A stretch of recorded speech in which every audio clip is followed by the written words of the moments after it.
주간 시사기상도 오늘도 민동기 기자와 함께합니다. 어서 오세요. 안녕하십니까. 오늘 주간 시사기상도 하기 전에 재난문자 하나 소개를 해드리고 가야겠어요. 해양경찰청에서 제10호 태풍 하이선 북상과 관련해서 보내온 문자입니다. 태풍 진로상 폭풍 반경 위험 해역에 있는 선박들은 이동, 대피하기를 명령합니다. 위험 해역 내에 운항 중인 선박은 안전해역으로 대피하시고 정박 중인 선박은 닷끌림 등 유사시 즉각 조치가 가능하도록 철저한 대비를 당부합니다. 이상은 해양경찰청에서 알려드렸습니다. 지금 부산 이쪽으로 대단하다 그럽니다. 네. 예, 오늘 밤이 돼야 이 태풍이 완전히 사라지니까요. 그때까지는 전국이 긴장의 끈을 늦춰서는 안 되겠습니다. 예, 다시 한번 단단히 주의를 드리고요. 주간시사기상도 이번 주는 어디부터 가볼까요? 정부가 수도권 방역 강화 조치인 사회적 거리두기 2.5단계를 13일까지 연장하기로 했거든요. 했습니다. 수도권 일상이 일주일 더 멈춰서게 될 것으로 보이는데요. 네.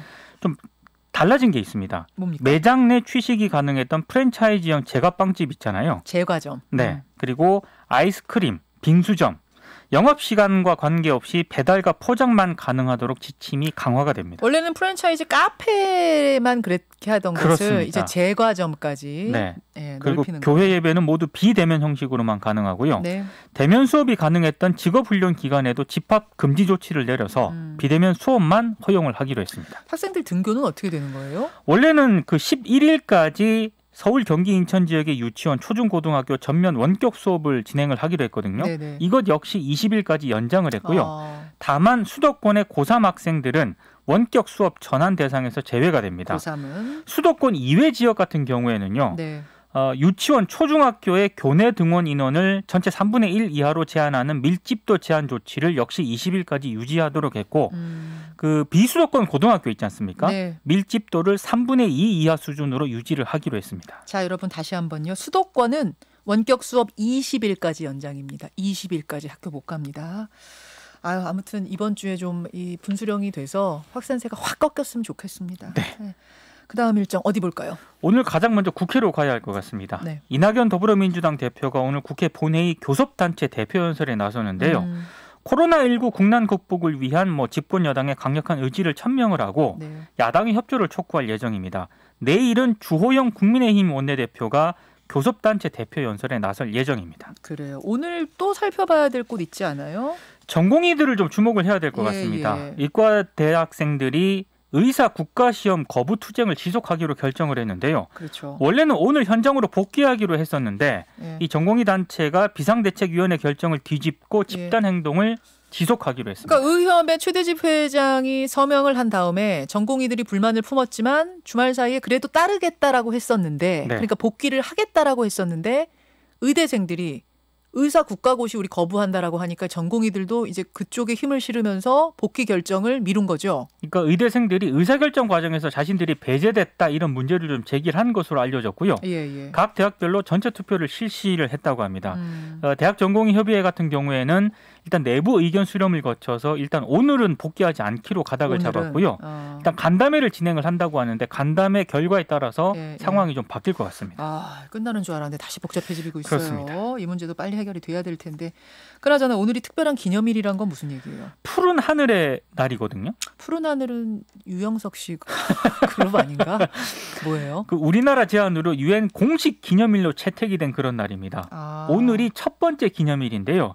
원래 지난해 9월 문재인 대통령이 미국 뉴욕에서 열린 유엔 기후행동 정상회의 기조연설에서 푸른 하늘의 날 지정을 국제사회에 제안을 했고요. 이게 유엔 총회에서 결의안이 채택이 됐습니다. 그렇군요. 우리 정부가 9월 7일을 국가기념일로 신규 지정을 했는데요. 오늘 다양한 행사가 열린다고 하는데 이게 태풍이 와가지고 그러네요, 진짜. 조금 아쉬운 대목이 있습니다. 여러분 우리가 제안해서 선정이 된 푸른 하늘의 날 기억해 주시고요. 내일로 넘어가 보죠. 화요일. 내일 정부가 부동산 시장 점검회의를 통해서 수도권 사전 청약 6만 가구 가운데 내년분 3만 가구에 대한 공급 택지를 발표를 합니다.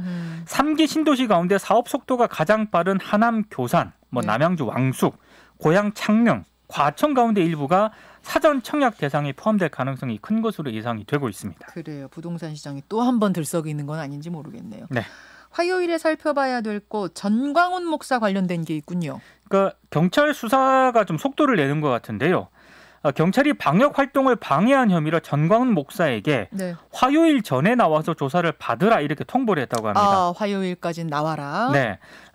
근데 지금 문제가요. 전광훈 목사 쪽에서는 언제 출석을 할 건지 아니면 소환 조사를 거부할 건지에 대해서 구체적인 입장을 통보해 오진 않은 것으로 지금 확인이 되고 있습니다. 참, 하여튼 협조 안 합니다. 안 해요.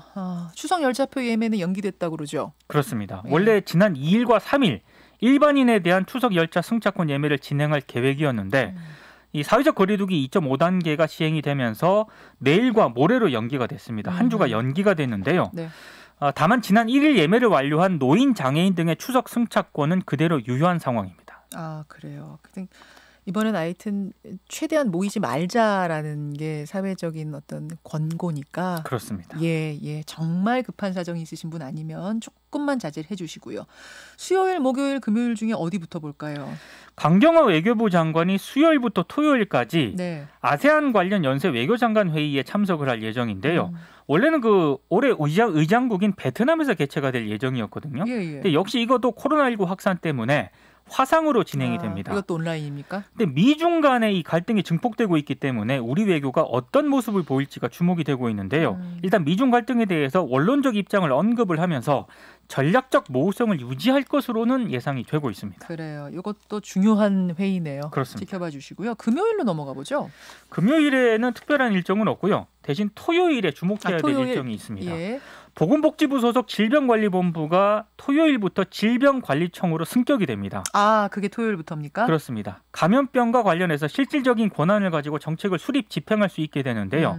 초대 질병관리청장에는 정은경 현 본부장이 유력하게 검토가 되고 있고요. 아직 임명이 된 게 아니었어요? 그렇습니다. 예. 그리고 보건복지부의 보건업무 전문성 강화를 위해서 복수 차관 제도를 도입을 하는데요. 기존 차관 외에 보건을 담당하는 차관 2차관을 별도로 둘 예정이라고 합니다. 그렇군요. 청으로 승격하는 건 좋지만 그 질병관리본부 산하에 있던 국립보건연구원 요거 두고 말이 많지 않았습니까? 질병관리청에 남기로 했습니다.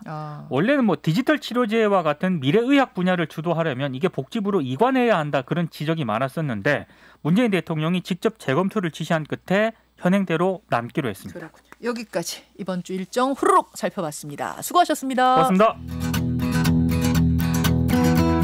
김현정의 뉴스쇼는 청취자 여러분의 참여로 이루어집니다. 트위터, 페이스북, 레인보우 게시판, 그리고 단문 50원, 장문 100원의 유료 문자 샵 1212, 우물정 1212 통해 참여하실 수 있습니다.